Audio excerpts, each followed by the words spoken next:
De Mariana Enríquez y de su libro Las cosas que perdimos en el fuego, hoy leemos El patio del vecino.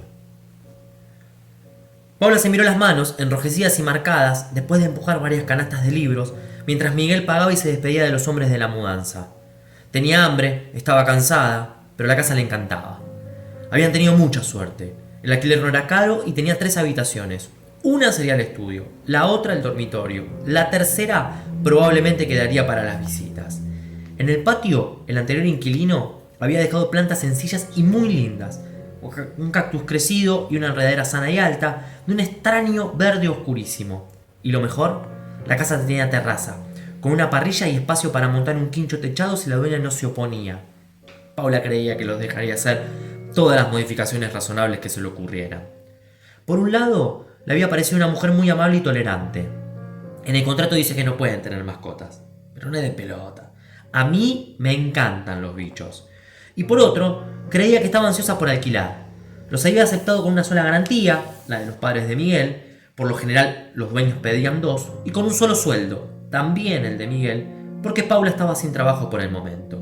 A lo mejor necesitaba el dinero o quería tener la casa ocupada antes de que empezara a deteriorarse por falta de cuidado.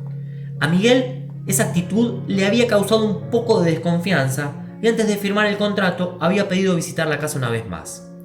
No había encontrado nada preocupante. El baño funcionaba perfectamente, aunque debían cambiar la cortina de la ducha porque tenía hongos, la casa era luminosa, no resultaba ruidosa a pesar de que daba a la calle, y el barrio de casas bajas parecía muy tranquilo, pero activo, con mucha gente en los negocios de la cuadra y hasta un sencillo bar en la esquina. Tuvo que admitir que se había puesto paranoico. Paula, en cambio, había confiado desde el principio en la casa y en su dueña.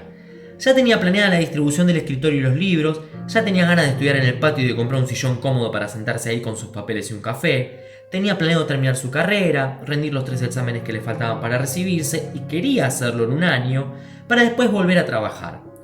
Por primera vez ponía plazos, diseñaba los meses por venir, y la casa le parecía ideal para la misión.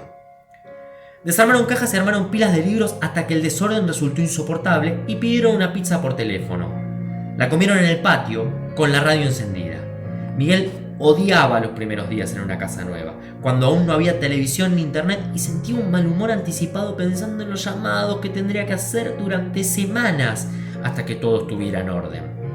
Pero estaba demasiado cansado para preocuparse. Después de fumar un cigarrillo, se acostó sobre somier sin sábanas y se quedó dormido. Pablo aguantó despierto un rato más y llevó la radio a la terraza para escuchar un poco de música bajo las estrellas. Muy cerca podía ver los edificios de la avenida. En algunos años creía que las casas como la suya, la sentía suya, iban a ser compradas y demolidas para hacer torres. El barrio no estaba de moda todavía, pero era cuestión de tiempo. No quedaba demasiado lejos del centro, tenía una estación de subterráneo cerca y fama de apacible. Debía disfrutarlo mientras le resultara indiferente al resto de la ciudad. La terraza estaba bordeada por muros bajos, pero también tenía un alambrado bastante alto. Seguramente la dueña había tenido allí un perro, a eso se refería con que adoraba a los bichos, y de esta manera evitaba que se escapara. En una esquina, sin embargo, el alambre se había caído. Desde ahí era posible asomarse y se alcanzaba a ver el pedazo del patio del vecino, apenas unos 4 o 5 baldosas rojas. Bajó y buscó una manta liviana para taparse en la cama. La noche se había puesto fresca. Los golpes que la despertaron eran tan fuertes que le hicieron dudar. Debía ser una pesadilla. Hacían vibrar la casa. Los golpes en la puerta sonaban como puñetazos de una mano enorme, manos de bestia, puños de gigante. Paula se sentó en la cama y sintió cómo la cara le quemaba y el sudor le empapaba la nuca. En la oscuridad, los golpes sonaban como algo a punto de entrar, a punto de derribar la puerta. Encendió la luz. Miguel dormía. Era increíble. Debía estar enfermo o desmayado. Lo sacudió brutalmente, pero para entonces ya no se escuchaban los golpes. ¿Qué pasa? ¿No escuchaste? ¿Qué pasa, Pau? ¿Por qué llorás? ¿Qué pasa? No puedo creer que no te hayas despertado. ¿No escuchaste los golpes en la puerta? Estaban pateando. ¿La puerta de calle? Voy a ver. ¡No! Paula había gritado. Un grito muy gruñido, animal en su terror. Miguel se dio vuelta mientras se subía los pantalones y le dijo: no empecemos. Entonces Paula apretó tanto los dientes que se mordió la lengua y se puso a llorar. Otra vez él la miraba así, y sabía cómo iba a seguir. Primero se ponía impaciente y después demasiado comprensivo, tranquilizador. En un rato, Miguel iba a hacer lo que ella más odiaba. La iba a tratar de loca. Que lo mate, pensó. Si es un chorro armado el que quiere entrar, si él es tan pelotudo de abrir la puerta porque no me cree, lo mate, mejor. Disfruto sola de esta casa, me tiene harta. Pero Paula se levantó, corrió detrás de Miguel y le pidió que por favor no abriera. Él vio algo en sus ojos. Le creyó. Vamos a mirar desde la terraza, se tiene que ver la calle. Está toda alambrada la terraza. Ya me fijé, pero está flojo el alambre, se saca fácil. Miguel arrancó el alambre sin esfuerzos. Estaba prácticamente desprendido. Se asomó con confianza.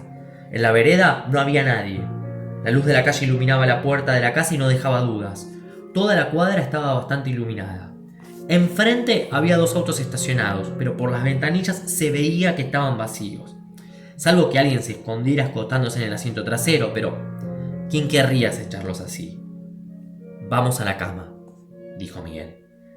Paula lo siguió, llorando, todavía algo rabiosa, pero también aliviada. Hasta se alegraba de haber tenido un sueño demasiado vívido, si había sido eso. Miguel se volvió a acostar sin decir nada. No quería hablar, no quería discutir, y ella se lo agradeció. A la mañana, los golpes parecían muy lejanos y Paula se resignó a aceptar que debían haber ocurrido en sus pesadillas. Ayudaba que Miguel se había ido a trabajar cuando ella se había levantado. Así no tenía que enfrentarlo ni hablar de lo que había escuchado. No tenía que aguantarle la cara de tristeza. Era tan injusto. Porque había estado deprimida como tanta gente, porque tomaba medicación, en dosis muy bajas. Miguel creía que estaba enferma. Le había sorprendido mucho descubrir que su marido era tan prejuicioso. Pero en el último año había quedado claro. Al principio de la depresión, él insistía en sacarla de la cama. Le decía que salga a correr, que fuera al gimnasio, que abriera las ventanas, que visitara amigas. Cuando Paula decidió consultar con un psiquiatra, Miguel tuvo un ataque de furia y le dijo que ni se le ocurriera ir a ver uno de esos chantas. ¿Qué cosas tenía que contarle? ¿Acaso no confiaba en él? Incluso le había dicho que probablemente necesitaban tener un bebé, que el reloj biológico y un montón de ocurrencias extrañas, más que en ese momento poco le habían importado, pero que cuando empezó a recuperarse, le molestaron y la preocuparon al punto de plantearse si quería seguir en pareja con Miguel. Él nunca había demostrado otro tipo de prejuicio. Estaba dirigido en exclusiva a los psiquiatras, a los problemas mentales, a la locura. Habían conversado sobre el tema hacía poco. Miguel le había confesado que, en su opinión, salvo las enfermedades graves, todos los problemas emocionales se pueden mejorar a voluntad. Eso es una terrible pavada, le había dicho ella. ¿Acaso te pensás que un obsesivo puede dejar de, no sé, lavarse las manos compulsivamente? Resultaba que a Miguel le parecía que sí. Que un alcohólico podía dejar de tomar y una anoréxica volver a comer si de verdad querían hacerlo.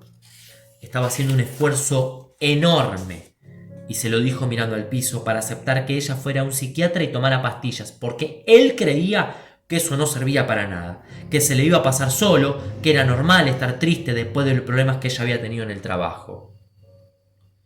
Es que no estoy triste nada más, Miguel, le había confesado ella, fría y avergonzada de su ignorancia y poco dispuesta a tolerarla. Ya sé, dijo él. Paula sabía que su suegra, que era encantadora y la quería, había hablado con Miguel. Mejor dicho, le había pegado 4 gritos a Miguel. Yo no sé, Paulita, de dónde salió tan necio mi hijo, le dijo mientras se tomaban un café. En mi casa nadie piensa así. Si ninguno de nosotros hace terapia es porque, gracias a Dios, no necesitamos. Aunque a lo mejor el salame de mi hijo lo necesita. Te pido disculpas, nena. Ahora esperaba a su suegra, Mónica, que debía traer a Eli, la gata. Habían decidido mudar un día después del gran traslado para que no molestara ni se pusiera demasiado nerviosa. La gata y la suegra llegaron cuando Paula terminaba de acomodar ollas, platos y sartenes en la cocina. Preparó café para Mónica, mientras la gata inspeccionaba de nuevo la casa oliendo todo, sobresaltada, con la cola entre las patas. «Una casa hermosa», dijo la suegra. «¡Qué amplia! ¡Cuánta luz! ¡Qué suerte tuvieron! Está imposible alquilar en Buenos Aires».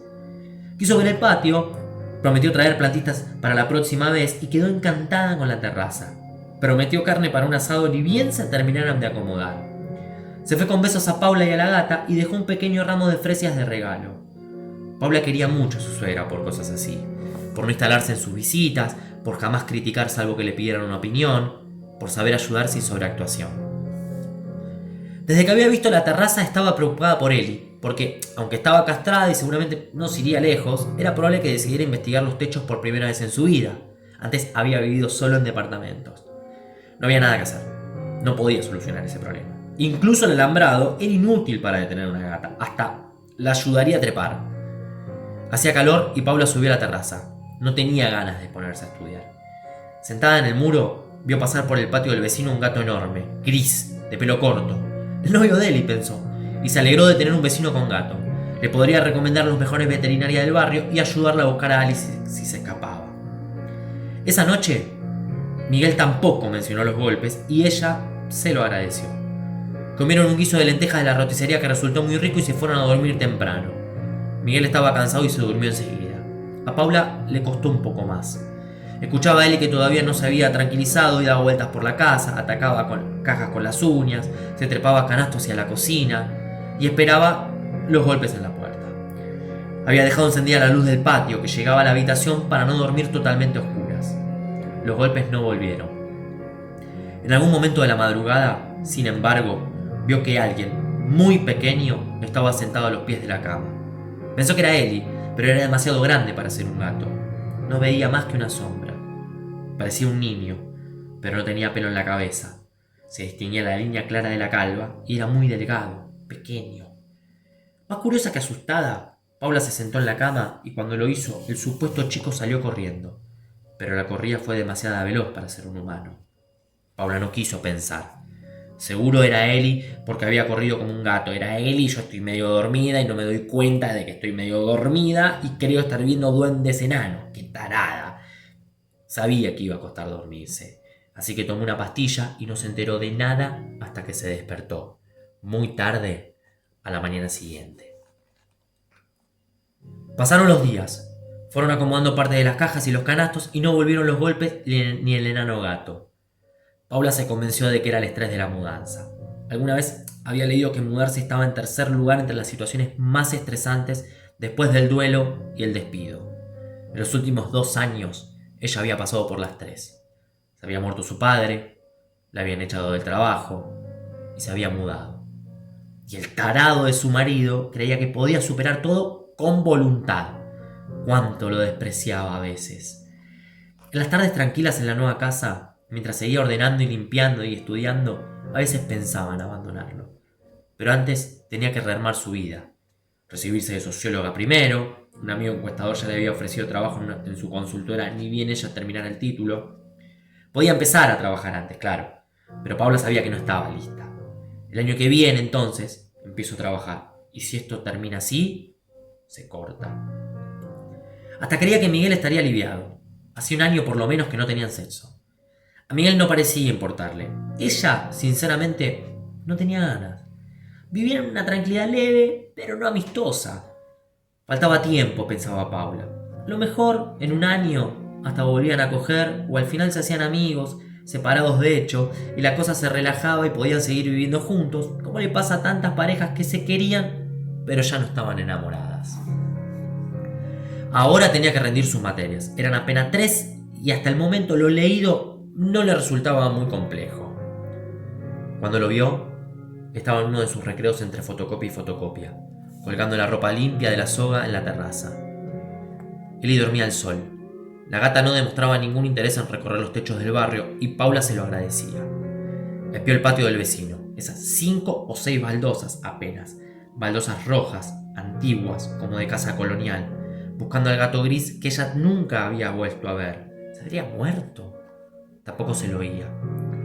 El vecino de la casa de al lado era un hombre solo, de anteojos, que tenía horarios muy extraños, impredecibles y que saludaba con corrección, pero sin simpatía. No vio al gato, y cuando ya volvía la ropa húmeda, percibió un movimiento en el piso. No era el gato, era una pierna de niño, desnuda, con una cadena atada al tobillo. Paula respiró hondo y se estiró un poco más, casi a punto de caer de la terraza.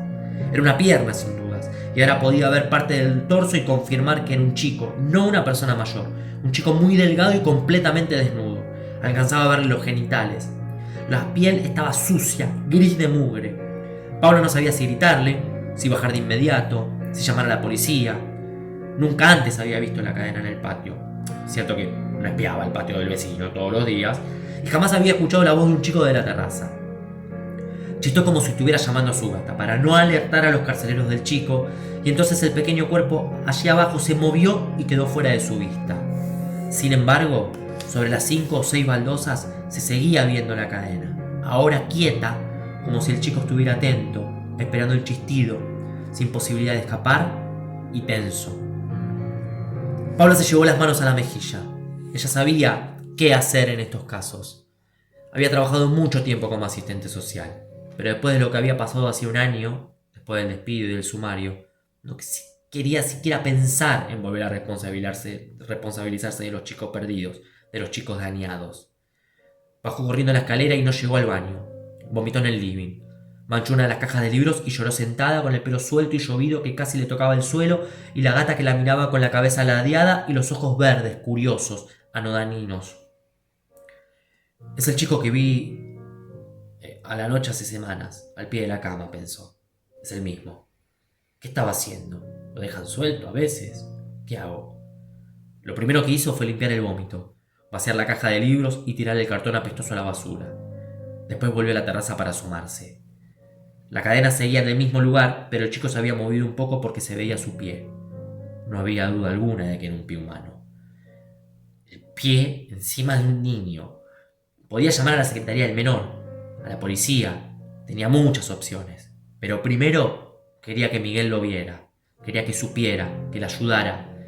Si Miguel compartía la responsabilidad con ella y lograban hacer algo por el chico, sentía que a lo mejor podían recuperar una parte de lo que habían tenido. Esos años de irse los fines de semana con el auto a cualquier parte, a pueblos perdidos de la provincia, para comerse un buen asado y sacar fotos de las casas antiguas, o los domingos de sexo en un colchón en el piso, y la marihuana curada con miel que cultivaba el hermano de su marido. Paula decidió actuar con inteligencia. En casi un mes era la primera vez que veía al chico. No iba a llevar a Miguel corriendo a la terraza para mostrarle la cadena, el pie. Podía pasar que el chico atado se moviera del lugar, que dejara de verse y no quería que Miguel dudara. Primero se lo contaría. Después irían juntos a la terraza. Estuvo a punto de llamarlo por teléfono, pero se contuvo. Subió varias veces la terraza y siempre vio la cadena o la cadena con el pie. Pensó en la cantidad de historias sobre chicos amarrados a camas, encadenados, encerrados, que había escuchado en sus días como trabajadora social. Nunca le había tocado un caso así, eran raros en la ciudad. Decían que los chicos jamás se recuperaban, que tenían vidas aterrorizadas y que morían jóvenes, demasiado marcados, las cicatrices siempre a la vista.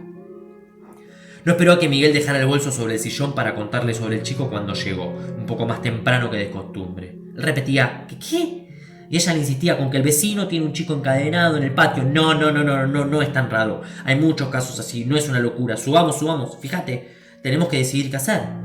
Pero cuando se asomaron juntos para espiar el patio del vecino, la cadena no estaba más.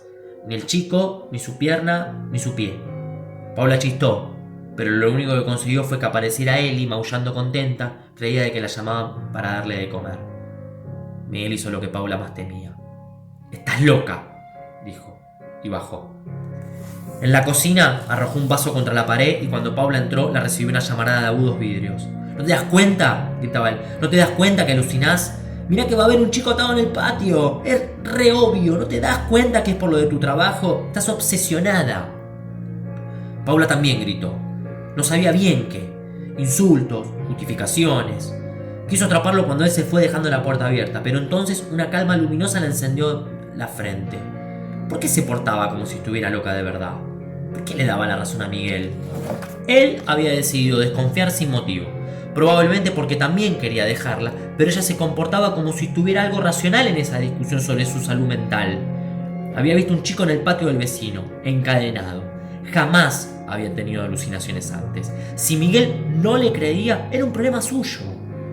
Subió a la terraza una vez más y se sentó en el muro a esperar a que el chico estuviera a la vista otra vez. Miguel no iba a volver esa noche. No le importaba. Tenía alguien a quien salvar. Encontró en una caja la linterna y se sentó.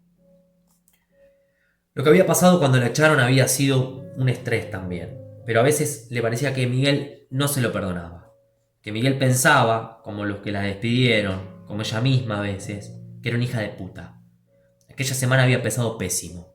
Paula estaba a cargo de uno de los hogares de tránsito para chicos de la zona sur.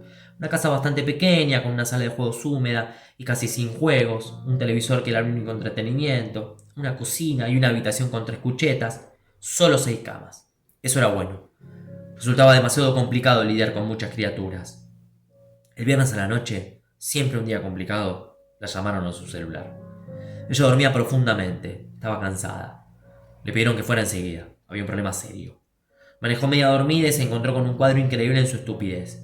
Uno de los chicos, de unos 6 años, muy drogado, había llegado el día anterior cuando ella tenía Franco y nadie lo había revisado con atención. Debía tener la droga encima. Se había hecho caca frente al televisor. El chico tenía diarrea y la sala de juegos apestaba. Una de las supervisoras a cargo, un imbécil, quería que el chico volviera a la calle. Según ella, el reglamento decía que ellos no tenían capacidad para limpiar ni lidiar con chicos con problemas de adicciones. La pelea con la otra supervisora, que insistía en que echarlo era en principio una crueldad y en última instancia abandono de persona, casi se había ido a las manos. El chico, mientras tanto, babeaba en su cama y ensuciaba de mierda las sábanas. Cuando Paula llegó tuvo que gritar, explicarle a las supervisoras cómo hacer su trabajo y después ayudarlas a limpiar. Los encargados de limpieza no venían hasta el día siguiente. El chico fue trasladado y la supervisora que había querido echarlo también. Pero, como solía suceder en el área, iban a tardar un montón en reemplazarla. Entonces Paula decidió hacerse cargo hasta que llegara la nueva. Turnos de 12 horas que rotaba con la otra supervisora y un suplente, un chico muy voluntarioso que se llamaba Andrés. El miércoles, uno de los chicos se escapó. Logró treparse al techo por la ventana de la cocina. Se dieron cuenta de la huida al mediodía, pero no sabían cuándo había pasado. Paula recordaba bien cómo temblaba de pies a cabeza, pensando en el chico, otra vez en la calle, entre los autos, robando hamburguesas a medio comer. Era un chico de la terminal de ómnibus, que seguramente se prostituía en los baños, que conocía todos los recovecos de la ciudad, incluso los aguantaderos de ladrones, aunque tenía 7 años. Que era duro como un veterano de guerra, peor que un veterano, no tenía nada de orgullo, y que hablaba un dialecto profundo que solo entendían los otros chicos y algunos asistentes sociales más experimentados que ella. El chico apareció en un hospital esa misma noche. Se lo avisaron mientras patrullaba los alrededores de la Villa 21, donde las chicas adictas de 12 años se subían a los camiones para chuparle la pija a los choferes y poder pagar la siguiente dosis. Estaba en un hospital, drogado. Lo había atropellado un auto. Pero estaba bien, ni siquiera se había roto un hueso, solamente estaba un poco golpeado. Paula no fue a verlo, se encargó de visitarlo a Andrés. Ese chico también fue trasladado. Paula empezó a sentir que no podían cumplir con su trabajo, que los chicos se les escapaban de las manos. Al día siguiente llegó una nena de 5 años. Le habían encontrado en la calle con un hombre y una mujer que no eran sus padres, sucia y muy cansada. Iba a quedarse en el lugar de tránsito hasta que encontraran a sus padres verdaderos o se tomara otra decisión judicial.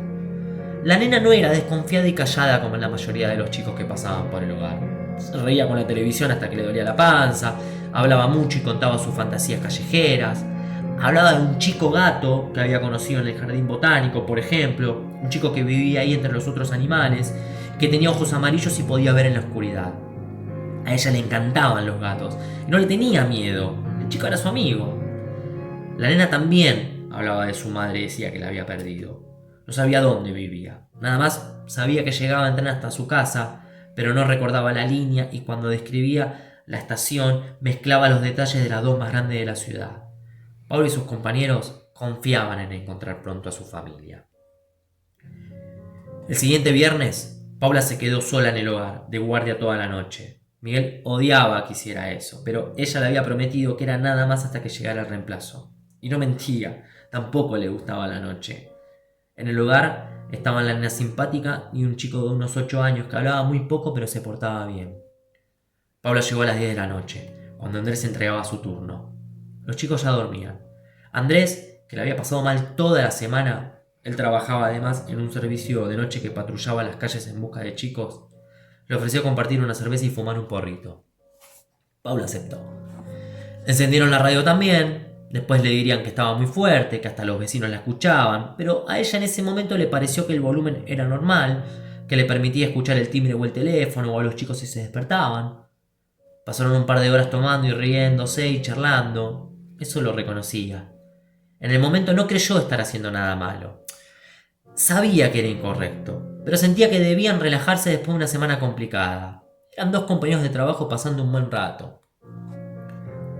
Nunca iba a olvidarse de la mirada de la supervisora cuando entró en la cocina. Desenchufó la radio de un tirón y les gritó: ¿qué mierda están haciendo? ¿Qué carajo hacen? ¡Hijos de puta! Sobre todo el hijos de puta. Había sido tan sincero, tan sentido. Las cosas pasaron rápido. Tuvieron que absorber la información medio borrachos y volados, absolutamente culpables. Un vecino había llamado a la supervisora, tenía el teléfono, porque escuchaba llorar a un chico en el hogar. La supervisora se extrañó porque Paula estaba de guardia. Se lo dijo al vecino, pero él insistió en que una nena lloraba y que la música estaba muy alta. Lo de la música convenció a la supervisora, que inmediatamente pensó en ladrones, en algo grave. Cuando llegó, en efecto, algo grave pasaba, pero no lo que ella esperaba. La nena simpática se había caído de la cucheta y estaba llorando a los gritos, en el piso, con un tobillo roto. El otro chico, el callado, la miraba desde la cama, pero no había ido a pedir ayuda. Y la música que venía desde la cocina estaba altísima, como si alguien adentro estuviera de fiesta. Cuando abrió la puerta, se sorprendió y se enojó como pocas veces en la vida al ver a Paula y Andrés con 2 botellas de cervezas vacías, un porro humeando en el cenicero y riéndose como imbéciles mientras una nena de la calle, que confiaba en ellos, gritaba de dolor en el suelo desde hacía por lo menos media hora. La supervisora no tuvo piedad cuando se inició el sumario. Declaró y recomendó el despido de los dos. Era una mujer de experiencia, respetada. Logró que los echaran casi de inmediato y sin mayor derecho a reclamar. ¿Qué iban a decir? ¿Que estaban estresados? ¿Y la nena? Que había perdido a su madre en la calle, y el chico mudo al que la habían encontrado escondido en un vagón de tren, ¿qué? ¿Ellos la pasaban bien? Miguel siempre le dijo que la entendía, que eran unos exagerados, que la sobreexplotaba. La acompañó en las declaraciones y jamás la juzgó en voz alta. Pero ella sabía lo que pensaba, porque era lo único que se podía pensar. Se merecía el despido, se merecía el desprecio. Había actuado como una irresponsable, como una cínica, como una ignorante. Después del despido llegó la depresión. No poder levantarse de la cama, no poder dormir ni comer ni querer bañarse y llorar. Una depresión muy típica que solamente una vez había ido demasiado lejos, cuando había mezclado pastillas con alcohol y había dormido casi 2 días. Pero incluso el psiquiatra reconocía que ese despido no podía calificarse de intento de suicidio. Ni siquiera sugirió internarla. Le pidió a Miguel colaboración, que vigilara cuándo y cuánto tomaba, al menos por un tiempo. Miguel lo hizo a regañadientes, como si fuera un deber muy pesado, muy difícil. Para él lo era, pensaba Paula, pero estaba exagerando. Había sido una depresión intensa, pero común. Ahora la había superado. Y él la trataba como la loca que nunca había sido por otro motivo, porque nunca le había perdonado que abandonara a esa nena. Nunca había podido sacarse de la cabeza el llanto nocturno y el tobillo roto, ni la imagen de ella riéndose con toda la boca llena de olor a cerveza. Era por eso que ya no la deseaba, porque había visto un lado demasiado oscuro. No quería tener sexo con ella, no quería tener hijos con ella, no sabía de lo que era capaz. Paula había pasado de ser una santa, trabajadora social, especializada en chicos de riesgo, tan maternal y abnegada, a ser una empleada pública sádica y cruel que dejaba a los chicos tirados mientras escuchaba música y se emborrachaba. Se había convertido en la directora malvada de un orfanato de pesadilla. Bien, lo que había entre ellos se había terminado entonces, pero ella todavía podía hacer algo. Podía salvar al chico encadenado. Iba a salvarlo. Miguel no volvió esa noche. El chico no se dejó ver ni siquiera la cadena. Paula se quedó en la terraza mirando las baldosas. Desde ahí escuchó que su marido dejaba un mensaje en el contestador diciendo que estaba en la casa de su madre, que lo llamara, que tenían que hablar, pero que le diera unos días para volver. Bueno, que sea, pensó Paula. Se acaló. Él estuvo toda la noche con ella. Durmieron abrazadas sobre unas frazadas hasta que el sol ardiente de la mañana las despertó. Él le pidió agua de desayuno, como siempre, y Paula abrió la canilla para que tomara del chorrito. Como a todos los gatos, le encantaba el agua fresca y corriente. Paula casi se puso a llorar mirando a la gata. tan hermosa, negra con sus piecitos blancos, sacando la lengua áspera. La quería más que a Miguel, seguro. El chico no estaba en el patio, pero Paula escuchó el ruido de la puerta de al lado, cruzó la terraza corriendo y vio al hombre, al vecino que salía caminando hacia la avenida. ¿Sería el padre del chico o lo tenía esclavizado? No quería pensar tanto. Tomó una decisión demencial: entrar en la casa. Podía saltar de la terraza al patio. Lo había estado estudiando toda la noche. Tenía que ser inteligente, como un gato. Saltar a la medianera. De ahí a un trasto viejo que se veía en el patio. ¿Un termotanque? Algo así, un cilindro de metal. Y ya estaba dentro. Desde la casa podía llamar por teléfono a la policía cuando encontrara al chico. Llegar al patio fue fácil, más de lo que esperaba. Tuvo un pequeño pensamiento normal. Eso quería decir, entonces, que era muy sencillo robar en la casa del vecino y en la suya. Pensaría en eso después, cuando terminara lo que tenía que hacer. Desde el patio se entraba a la casa por dos puertas. Una daba al living, la otra a la cocina. No había rastros del chico en el patio. Ni siquiera la cadena estaba ahí. No había recipientes para comida o agua ni mugre. Al contrario, apestaba a desinfectante o a lavandina. Alguien había baldeado. El chico debía estar adentro, salvo que el hombre lo hubiera sacado el rato de la pelea con Miguel o durante la mañana, cuando ella se había dormido. Tonta, floja por haberse dormido. Entró en la cocina, que estaba bastante oscura, pero la luz no encendía. Probó con otros interruptores, incluso con uno del patio. La casa no tenía electricidad. Tuvo miedo. La cocina apestaba. La adrenalina le había impedido recibir el impacto total del olor, que era atroz. Pero la mesada estaba limpia, también la mesa. Paula abrió la heladera y no encontró nada extraño. Mayonesa, milanesas en un plato, tomates. Después abrió la alacena y el olor le llenó los ojos. Le hizo lagrimear y la garganta se le cargó de un líquido amargo. Tuvo que hacer un gran esfuerzo para no vomitar, mientras su estómago se agitaba desesperado. No veía bien, pero no hacía falta. Las alacenas estaban llenas de carne podrida sobre la que crecían y se solazaban los gusanos blancos de la descomposición. Lo peor era que no podía distinguir qué carne era. Si carne vacuna común que por insanía el hombre había dejado pudrir ahí o alguna otra cosa. No podía distinguir formas humanas, pero en realidad no podía distinguir ninguna forma. En la semioscuridad parecía que la carne vivía su muerte ahí, crecía ahí, como si fuera un hongo de la alacena. Salió corriendo, no podía aguantar más la náusea, sin cerrar la puerta de la alacena. Pensó que debía volver, cerrarla, borrar sus huellas, pero no se sintió capaz. Que pasara lo que tuviera que pasar. El resto de la casa, el vestíbulo, dos habitaciones, todo estaba muy oscuro. Igual, Paula entró en la que debía ser la pieza del hombre. No tenía ventanas y en la penumbra distinguió que la cama estaba prolijamente hecha y que la cubría una manta abrigadísima en pleno febrero. El empapelado de las paredes tenía un diseño muy sutil. Parecían signos pequeños, como una trama arácnida. Paula lo tocó y para su sorpresa encontró la pintura rugosa de la pared. Se acercó y vio que no era un empapelado. Las paredes estaban escritas, casi sin dejar espacio en blanco, con una letra elegante y pareja que ella había tomado por un dibujo delicado. No podía distinguir oraciones coherentes. Había fechas: 20 de marzo, leyó, 10 de diciembre, y algunas palabras: dormido, azul, entendimiento. Revisó su bolsillo buscando el encendedor, pero no lo llevaba encima. No quería buscar uno en la cocina. Pensó que cuando se acostumbrara más a la oscuridad podría leer, pero después de esperar algunos minutos sintió que la transpiración le corría por la espalda y que el dolor de cabeza se hacía fuerte y tuvo miedo de desmayarse en esa casa horrible, esa casa a la que nunca debería haber entrado. Si no le había importado esa nena hermosa que se había roto el tobillo y la mirada de la cara de la nena cuando se la llevó la ambulancia, la mirada de odio en sus ojos, la nena sabía que ella era la culpable, que era tan mala como la calle. ¿Por qué le importaba a ese chico entrevisto en un patio que si vivía con ese loco seguramente ya estaría arruinado para siempre, lejos de cualquier posibilidad de recuperación o de una vida normal? Lo más piadoso que podía hacer, si lo llegaba a encontrar, era matarlo. Pasó al living. también ordenado y vacío. Pero allí encontró la cadena, sobre un sillón de cuerina marrón. El living que daba al patio estaba iluminado. Se atrevió a hablar. «Hola», susurró. «¿Estás acá?»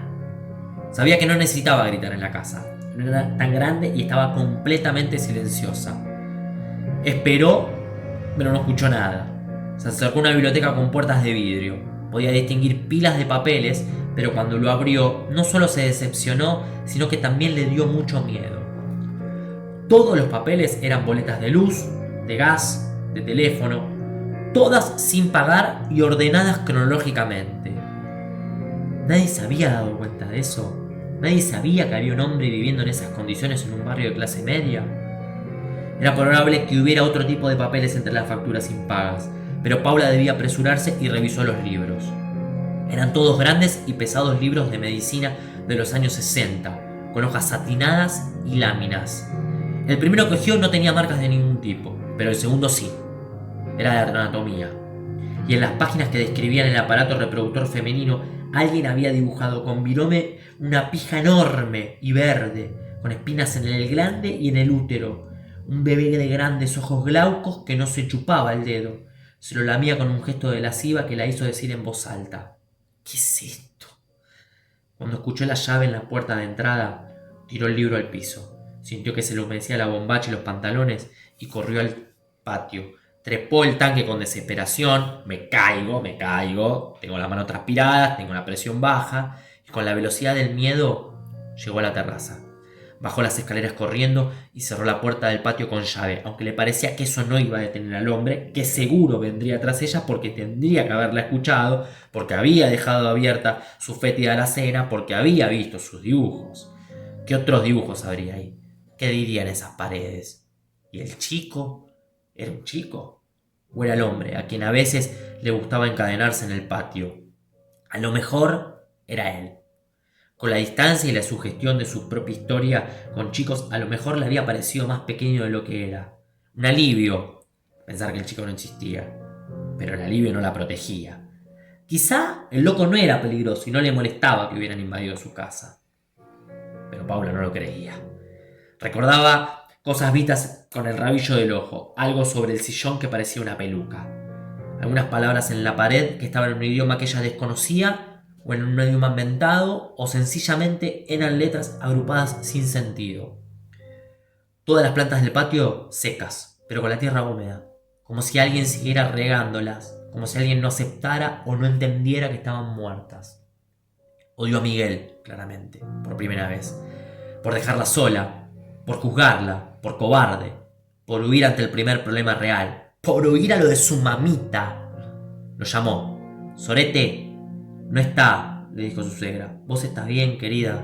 «No, estoy como el culo». Silencio. «Llamalo al celular, hermosa. Vas a estar bien. Vos no te preocupes». Le cortó. Miguel tenía apagado el celular desde hacía horas. En situaciones así, Paula extrañaba a su padre.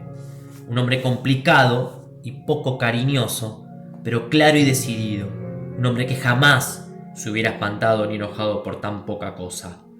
Ella recordaba cómo había cuidado a su madre, que se murió loca por un tumor cerebral, y a él, cuando la escuchaba gritar, no se le movía un músculo de la cara, pero tampoco le decía a ella que estaba todo bien, porque no estaba todo bien y era una estupidez negarlo. Como ahora, algo malo iba a pasar y era una estupidez negarlo. Intentó llamar al celular una vez más, pero seguía apagado fuera del área de cobertura. Entonces escuchó a Ellie, que gruñía enojada y después maullaba enloquecida. Los gritos de la gata venían de la habitación. Paula corrió. Un chico tenía a Ellie sentada en el regazo. El chico estaba sobre la cama. La miró, aunque tenía los ojos glaucos atravesados de capilares rojos y los párpados grises y grasientos como sardinas. Apestaba también. Su olor llenaba la habitación. Estaba pelado y tan flaco que era increíble que viviera. Acariciaba a la gata brutal, ciegamente, con una mano demasiado grande para su cuerpo. Con la otra la tenía agarrada del cuello. «¡Soltala!», gritó Paula. Era el chico del patio del vecino. Tenía marcas de la cadena en el tobillo, que en unas partes sangraba y en otras partes supuraba infección. Cuando escuchó su voz, El chico sonrió y ella le vio los dientes. Se los habían limado, tenían forma triangular, eran como punta de flecha, como un serrucho. El chico se llevó la gata a la boca con un movimiento velocísimo y le clavó los serruchos en la panza. Él gritó y Paula vio la agonía en sus ojos mientras el chico escarbaba en sus vientres con los dientes, se hundía en las tripas con nariz y todo. Respiraba dentro de la gata que se moría mirando a su dueña, con ojos enojados y sorprendidos. Paula no huyó. No hizo nada mientras el chico devoraba las partes blandas del animal, hasta que sus dientes chocaron con el espinazo y entonces arrojó el cadáver en un rincón. ¿Por qué?, le preguntó Paula. ¿Qué sos? Pero el chico no la entendía. Se levantó con sus piernas de puro huesos, el sexo desproporcionadamente grande, la cara cubierta por la sangre, las tripas y los sedosos pelos negros de Eli. Pareció buscar algo sobre la cama. Cuando lo encontró, lo levantó hacia la luz del techo, como para que Paula viera el objeto con claridad. Eran las llaves de la puerta. El chico las hizo tintinear y se rió, y su risa vino acompañada por un eructo sanguinoliento. Paula quiso correr, pero como en las pesadillas le pesaban las piernas, el cuerpo se negaba a darse vuelta. Algo la mantenía clavada en la puerta de la habitación, pero no estaba soñando. En los sueños no se siente dolor.